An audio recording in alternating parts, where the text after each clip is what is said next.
Voin hi chu ni thum sang ni som ni pakhat ni lai thaw tan ne nia ti hian kan thlam kawtah form a lo tuia hei a tui dan te hi a dang dai a riawa tin a tui lai hi kan voi khat hmuh na ania ke ni pawh midang pu khanin la hmu lo mai theia tian video in kan ron cover anga in lo en theuh dawn nia hei ti hian khai hi kan thlam chu ni mai ta ti hian kan thlam bul lawkah a lo awm a zingkar kan hlo thlo bung zo kha thlama kan chaw ei tur khan kan han hmu fu a ti hian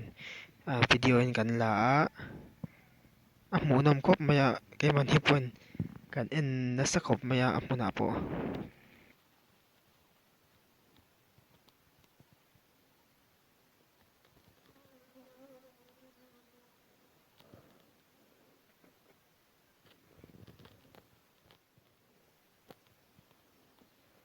thlak ve dawn hle in ka hria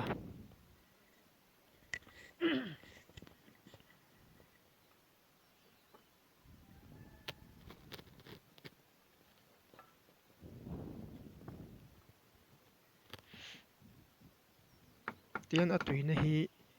thil phuan ang deuh hian a tuam tlap a hei hi a char hma em em a hian a tui hi pakhat nge tam deuh a tui ti hi ka hre chiah lo a comment lamah khan a hria chuan mi lo hrilh ta ula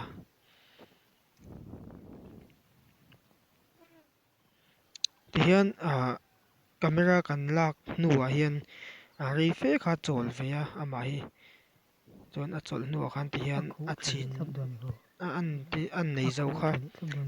uluk tak khan a chhin leh thlap a ti hian tunah hian a finishing vel mek ani hi hei amah chu chau khawp mai a ti hian awm deuh tawp mai ni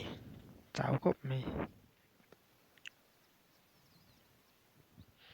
ti hian darkar li hnu velah kan va en leh chuan ti hian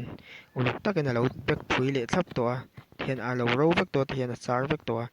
a chhunga mi hi chun him tha hle tur a kan ngai.